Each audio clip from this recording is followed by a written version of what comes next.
इस जगह पहुंचकर आपको कुछ ऐसी फीलिंग आएगी, मेरा फलसफा कंधे पे मेरा, बसता एक सेकंड, बट हम जा कहाँ रहे हैं? तो चलिए आप भी चलकर देख लीजिए। ये है मनाली। मनाली का नाम पहले मनुआले था, जिसका मतलब है मनु का घर, यानी देवताओं का घर, जिन्होंने हम इंसानों को बनाया है। ये हिल स्टेशन दिल्ली से लगभग 540 किलोमीटर दूर है। यहाँ एयरपोर्ट नहीं है, इसलिए रोडवेज ही इसका सबसे बेस्ट वे है आने का। मनाली जो हिमाचल की गोद में बसा एक बड़ा शहर, जहाँ पर आपको कुदरत के नज़ारे लगभग फ्री में देखने को मिलती है।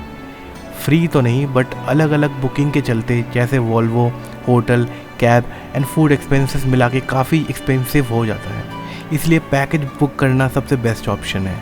हमने 3 डेज़ का पैकेज लिया था, दिल्ली टू दिल्ली, जिससे हमें कहीं और ध्यान ना देना पड़े और सारा फोकस सफ़र में हो। साथ ही इन ऊंचाइयों को मापने के लिए ये सफ़र यादगार बन जाए। हमारी वॉल्वो रात 8 बजे करीब कश्मीरी गेट दिल्ली से मनाली करीब 12 घंटे में सफ़र तय करने वाली थी।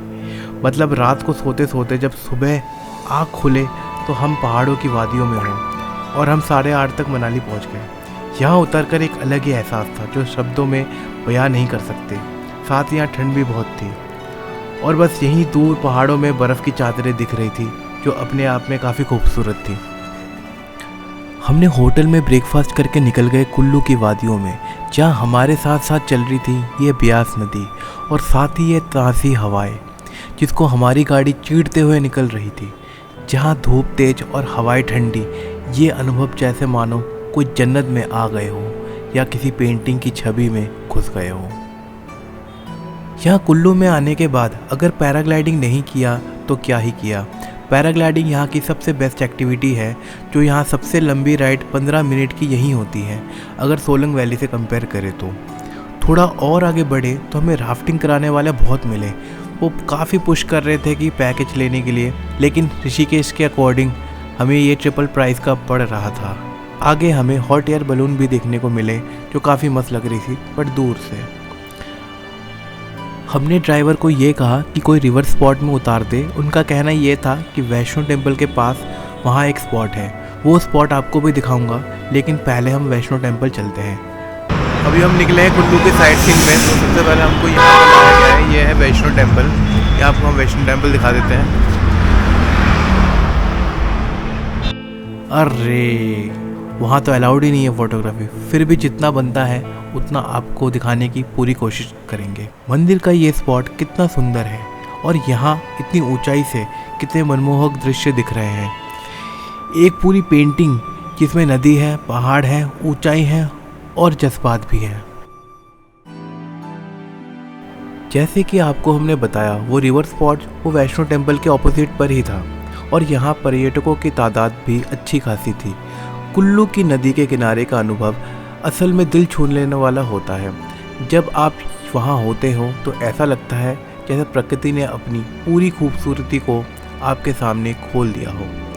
ठंडी हवा आपके चेहरे को छूती है, पानी का बहाव आपके अंदर एक अजीब सा सुकून भर देता है, और पहाड़ियों से घिरी घाटियों का दृश्य आपको बस देखने को मजबूर कर देता है।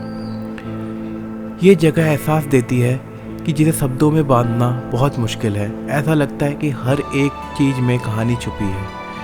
बहते पानी की आवाज़, पैरों की सरसराहट और हवा में घुलती ताजगी। कुल्लू का ये किनारा किसी को भी प्रकृति से जुड़ने का एहसास करा सकती है। क्या आपने इसे महसूस किया है? कमेंट में बताएं। हमने यहाँ काफ़ी फ़ोटोज़ क्लिक किया है और इन वादियों में छुपी कहानियों को ढूंढने की कोशिश अपने कैमरे से की है, जहाँ हर एक एंगल पर एक नई तस्वीर मिल रही है, जैसे मानो हम किसी पेंटिंग के अंदर ही बसे हो। यहाँ कुछ सुकून के पल गुजार के हम आगे बढ़े शॉल फैक्ट्री की ओर, जो कि कुल्लू की शॉल फैक्ट्री के नाम से जानी जाती है, और यहाँ पर आप शॉल बनाते देख सकते हैं। यहाँ अच्छा खासा कलेक्शन है शॉल का। यहाँ से आप अपने डिज़ाइन के अनुसार खरीद सकते हैं और रेट भी आपको सही मिल जाएगा। इसके बाद हम एक शॉप पे गए जहाँ असली शिलाजीत की खूबियों के बारे में बताया जा रहा था। साथ ही यहाँ के ड्राई फ्रूट्स भी काफ़ी अच्छी क्वालिटी के थे, जिसमें हमने भी कुछ खरीद लिया, जैसे कि बादाम, अखरोट, ड्राई कीवी एक्सेट्रा। इसके बाद हम कुल्लू नागर आर्ट गैलरी की तरफ चल दिए, जहाँ एक छोटी सी ट्रैक भी थी। आपको आगे दिखाते हैं। यहाँ एंट्री के लिए हमें टिकट लेनी पड़ती है, जिसमें कि दोनों ही इंक्लूड होते हैं। रास्ते बहुत ही सुंदर सदाबहार थे, जिनसे गुजरते हुए अलग ही खुशी का अनुभव हुआ। ट्रैक टिकट लेने के बाद शुरू हुआ खड़ी चढ़ाई। अभी हम ऊपर जा रहे हैं थोड़ा बहुत ट्रैक करके, और देखते हैं कि ऊपर हमको कौन सा आर्ट गैलरी या म्यूज़ियम दिखता है। तो बने रहे हमारे साथ और देखते हैं ऊपर जाके क्या सीन रहता है। ये रास्ता पूरा, ये रहा पूरा रास्ता, लेकिन ज़्यादा लंबा ना होने के कारण परेशानी नहीं हुई। आखिरकार हम ऊपर पहुंच ही गए। आर्ट गैलरी में पहुंचते ही वहां का माहौल और कलाकृतियों ने मन मोह लिया। यहाँ विभिन्न प्रकार की पेंटिंग्स, स्केचिंग्स, कुछ पुराने हथियार और विंटेज कार भी देखने को मिली। साथ ही इसके ऐतिहासिक स्टडी टेबल भी थी। ये पूरा अनुभव कला और इतिहास से जुड़े अनमोल पलों को महसूस कराने का था। आज का दिन जिसका सबको इंतज़ार होता है, सोलंग वैली। सोलंग वैली एक गांव के नाम से पड़ा है, जहां एक बड़ा ग्राउंड है और यहां काफ़ी एक्टिविटीज़ भी होती हैं, जैसे कि पैराग्लाइडिंग और अदर स्नो एक्टिविटीज़। सुबह का नाश्ता करके हम जल्दी निकल गए, क्योंकि यहाँ बाद में जाम लगने के चांसेस होते हैं। आज हम चल रहे हैं सोलंग वैली की ओर, जहाँ पे हमको स्नो यानी कि बर्फ़ दिखने वाली है। उम्मीद यही थी कि स्नोफॉल हो जाए, पर ड्राइवर का ये कहना था कि चांसेस ना के बराबर है और साथ ही बर्फ़ कम देखने को मिल सकती है, और ड्राइवर अटल टनल जाने का सजेशन भी दे रहे थे। फिर क्या, डिसाइड तो हमें ही करना था, क्योंकि उसका एक्स्ट्रा चार्जेस लगने वाले हैं। तो हमने ये डिसाइड किया कि अगर हमें स्नो नहीं मिलती तो अटल टनल तक ज़रूर जाएंगे, नहीं तो नहीं जाएंगे। खैर, इन सब उलझनों के चलते ड्राइवर भाई ने हमें स्नो वाले कपड़े की दुकान में ले गए, जो कि ज़रूरी भी था स्नो में जाने के लिए। ये एक वन पीस होती है, जिसे हम नीचे से ऊपर तक पहनते हैं। थोड़ा और आगे बढ़े तो हमें स्नो केप्ड माउंटेन सामने दिख रही थी, तो लग यही रहा था कि इसमें ही किसी एक पहाड़ में जाएंगे।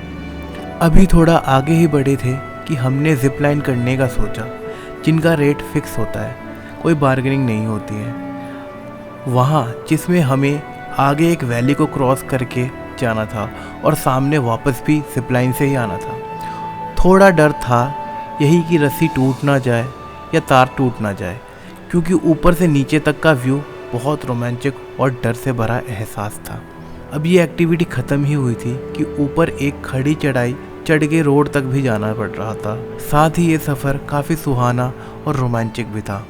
अभी वो टाइम आ गया है जहाँ हमें रोड पर बर्फ़ दिखनी भी स्टार्ट हो गई है। इसी को देखने को तो आए थे हम यहाँ पे। ये रास्ते बहुत ही खूबसूरत और हसीन वादियों के बीच हम ऐसे जा रहे थे मानो जन्नत में हम सैर सपाटा लगाने गए हो और रास्ते कभी ख़त्म ही ना हो। देखते ही देखते कब सोलंग वैली पहुँच गए, टाइम का कुछ पता ही नहीं चला। वहाँ पहुंचकर ये पता चला कि वहाँ कोई बर्फ़ है ही नहीं। अभी हम आ गए सोलंग वैली में, जहाँ पे अभी हम अंजनी महादेव के मंदिर में भी जाएंगे और यहाँ के नज़ारे आपको दिखा देता हूँ।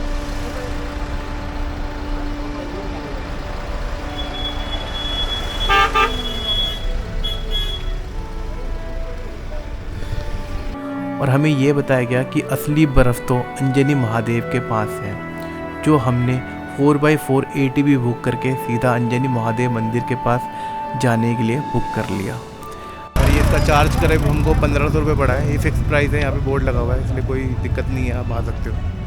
असली जन्नत तो सच में यही है, जहाँ रास्ते हसीन और इसकी सुंदरता शब्दों में बयान नहीं हो सकती है। शायद महादेव की महिमा ही है जो इस जगह को इतना सुंदर बनाती है और ये एहसास दिलाती है कि हम यहाँ क्यों आए। ऊपर पहुँचकर हमें यहाँ बहुत बर्फ़ देखने को मिली, यहाँ तक कि रास्ते में फिसलन भरी थी, यानी कि पुरानी बर्फ़। यहाँ काफ़ी एक्टिविटीज़ भी हो रही थी, जो हम आगे बताएंगे आपको। बस अभी हम स्नो पॉइंट पे आ गए हैं अंजनी महादेव के। यहाँ पे भी काफ़ी सारी एक्टिविटीज़ हो रही है। यहाँ पे आपको दिख रही है काफ़ी सारी एक्टिविटीज़ यहाँ पे हो रही है। यहाँ पे स्कीइंग भी हो रही है यहाँ पे, और ये ट्यूब वाला एक्टिविटी है, ये भी हो रही है। और ऊपर अंजनी महादेव के मंदिर, और यहाँ पे हम भी पहुँच चुके हैं बर्फ़ में थोड़े फ़ोटो वगैरह खिंचवाने के लिए। और यहाँ काफ़ी फिसलन हो रही है, और ये ऐसे फिसल रही है, ऐसे, इसलिए पैर में जमा के रखना पड़ रहा है। इसके बाद हमने काफ़ी ज़्यादा मस्ती करी और फ़ोटोज़ क्लिक करे।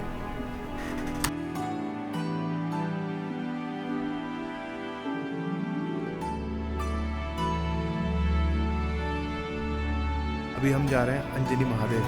बस का रूट कुछ ऐसा है, ऐसे करने के चांसेस बहुत ज़्यादा होते हैं। अभी हम मंदिर के काफ़ी पास पहुंच चुके हैं। ये रहा मंदिर और वो आपको दिख रहा है शिवलिंग, आपको शिवलिंग दिख रहा है।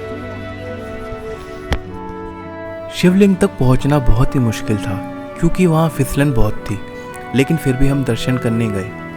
आप देख रहे हैं किस तरह से लोग बचते बचाते जा रहे हैं। इस कठिन मार्ग पर बहुत ही कम लोग जा पा रहे हैं। यहाँ थोड़ा फिसलना है, इसमें इस पे बारिश शुरू। ये चाहिए बस, आ जाओ सर जी। कहते हैं चढ़ना तो आसान होगा लेकिन उतरना बहुत मुश्किल। जहाँ एक हादसा होता है छोटा सा, जहाँ मैं गिरता हूँ, मेरा एक्शन कैमरा भी नीचे गिर जाता है। बस हमारे दर्शन हो गए, अभी हम नीचे उतर रहे हैं। यहाँ से उतरकर हमने काफ़ी फ़ोटो शूट करे और मैगी भी खाई। साथ में हमारे नीचे जाने का भी टाइम हो गया था। फिर हम वही सफ़र पर निकले जिसमें मैंने आपसे पहले ही जन्नत का जिक्र किया था। फिर हमने एक जगह रुककर खाना खा लिया। फिर हम सोलंग वैली की ग्राउंड की ओर बढ़े। अभी हम जा रहे हैं सोलंग वैली, जो मेन इसका जो ग्राउंड होता है वहाँ पे जा रहे हैं। अभी हम देखते हैं वहाँ के नज़ारे कैसे रहते हैं। पे सिद्धू और मोमोज मिल रहे हैं, जो कि हिमाचली एक डिश है। ये आपको दिखाते हैं, यहाँ पे आपको सिद्धू और मोमो मिल जाएगा। बस अभी हम सोलंग वैली के ग्राउंड तक पहुँच गए, जहाँ पे काफ़ी सारी एक्टिविटीज़ हो रही है, पैराग्लाइडिंग हो रही है। सोलंग वैली में हर कदम पर खूबसूरती बिखरी हुई है। ये जगह ना सिर्फ अपने ऊंचे ऊंचे पहाड़ों और ठंडी हवाओं के लिए मशहूर है, बल्कि यहाँ रोमांचक एक्टिविटीज़ भी आपका दिल जीत लेगी। यहाँ आके पता चला कि यहाँ कोई बर्फ़ है ही नहीं, इस वजह से यहाँ सारे स्नो एक्टिविटीज़ बंद हैं। लेकिन एक एक्टिविटीज़ बहुत अच्छे से चल रही है, वो है पैराग्लाइडिंग। पैराग्लाइडिंग, जिप लाइनिंग और ट्रैकिंग जैसे एडवेंचरों के शौकीन के लिए ये एक परफेक्ट जगह है। अगर यहाँ बर्फ़ होती तो बर्फ़ से ढके पहाड़ और स्कीइंग का मज़ा अलग ही होता। इसके साथ में ही हरियाली और खुले आसमान का नज़ारा आपको शहर के भागदौड़ से एक सुकून भरी दुनिया में ले जाता है।